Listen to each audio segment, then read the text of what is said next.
Knights Templar, Tales of Sir Geoffrey de Clare, Volume 1, Issue 14. This is a fictional story brought to you by the Knights Templar Order of Australia. Some characters and places are real, but are in no way to be taken as fact.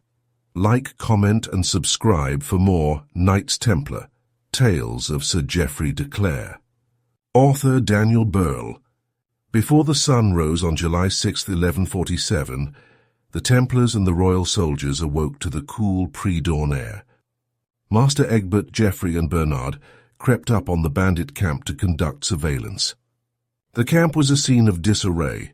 Some of the bandits were still awake but very drunk, while others were in a deep drunken slumber. Even the ones supposedly on watch were mostly drunk, some even asleep at their posts. Geoffrey whispered, "Look at them, they are in no condition to put up much of a fight." Bernard nodded. "They've been drinking all night. This should work to our advantage." Master Egbert observed the scene carefully. "Indeed, but we must be cautious. Drunken or not, they are still dangerous." They retreated quietly back to the rest of the soldiers and knights to devise a plan. In the dim light, the group huddled together, the tension palpable. Master Egbert laid out the strategy. "We will surround the camp and wait for my signal. On the sound of the horn we will charge. We must move swiftly and efficiently to subdue them before they can mount any resistance." The knights and soldiers nodded, their expressions resolute.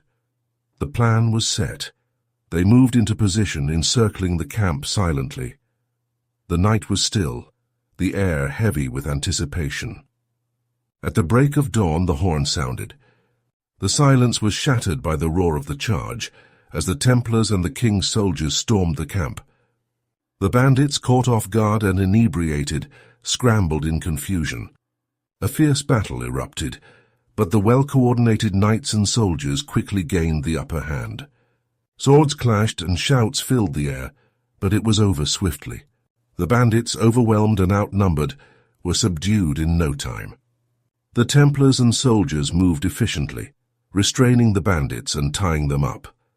The king's soldiers stood guard over the prisoners, while the Knights Templar gathered for their morning prayers. As the sun began to rise, casting a golden light over the camp, they knelt in prayer. The solemn words a stark contrast to the chaos of the battle. After prayers, they utilized the bandits' camp to cook breakfast. The smell of food filled the air as they prepared a simple meal. They ate in silence, sharing bowls of porridge, while the king's soldiers kept watch over the prisoners and also took their breakfast. "Make sure the bandits are fed as well," Master Egbert instructed. "We need them alive for their trial." The bandits were given food, albeit under close watch. They were then tied to the horses to ensure they could be transported back to London. The journey back would be slower, as most of the bandits were on foot, with only a few horses among them. These horses were considered a prize for the king, a token of their victory. As they traveled, one of the bandits managed to break free of his restraints and made a run for it. The sudden commotion drew the attention of the soldiers. One of King Stephen's soldiers immediately took off after the fleeing bandit on horseback. The pursuit was short-lived. The soldier caught up quickly and trampled the bandit under his horse. Master Egbert's face darkened with anger. "That was unnecessary. Now we will have to carry him on a stretcher all the way back to London for prosecution." The soldiers quickly improvised a stretcher, and the injured bandit was placed upon it. The incident was a reminder of the challenges they still faced, even after the battle. They continued their journey, stopping for lunch in a peaceful clearing. They ate in silence, sharing their plates while one of the brothers recited scriptures, the words offering a moment of calm and reflection. After lunch they resumed their journey. The afternoon was uneventful but beautiful, the sun shining brightly as they traveled through the lush countryside. The tranquility of the day was a stark contrast to the morning's battle, and it offered a moment of respite for the weary travelers. As the sun began to set, they saw the outline of London on the horizon, the white tower standing tall against the evening sky. The sight filled Geoffrey with a sense of accomplishment and anticipation. As they approached the city, the townsfolk gathered to welcome them, cheering and applauding the victorious return of the Templar Knights and the King's soldiers. They made their way through the bustling streets to the White Tower, where King Stephen awaited them. The king stood tall, his presence commanding, as he welcomed Master Egbert and the others. "Master Egbert," King Stephen said, his voice filled with gratitude and pride, "you have done a great service. The capture of these bandits is a significant victory for us all." Master Egbert bowed respectfully. "Thank you, Your Majesty. It was a combined effort of both the Templars and your soldiers." King Stephen nodded approvingly. "Let us dine and discuss the details." They sat down for supper in the grand hall of the White Tower. The atmosphere was festive, the food plentiful.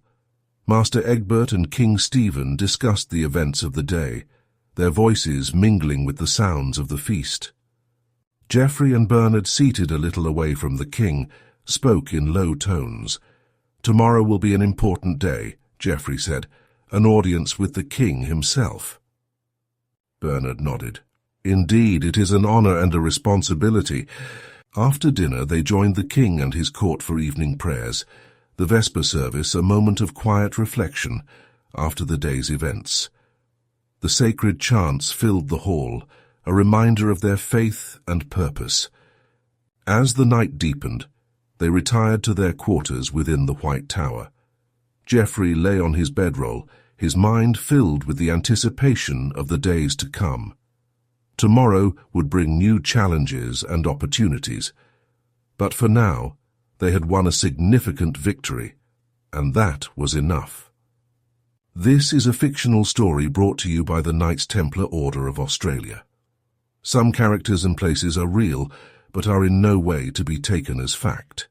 Like, comment, subscribe, and follow our socials for more Knights Templar, Tales of Sir Geoffrey de Clare.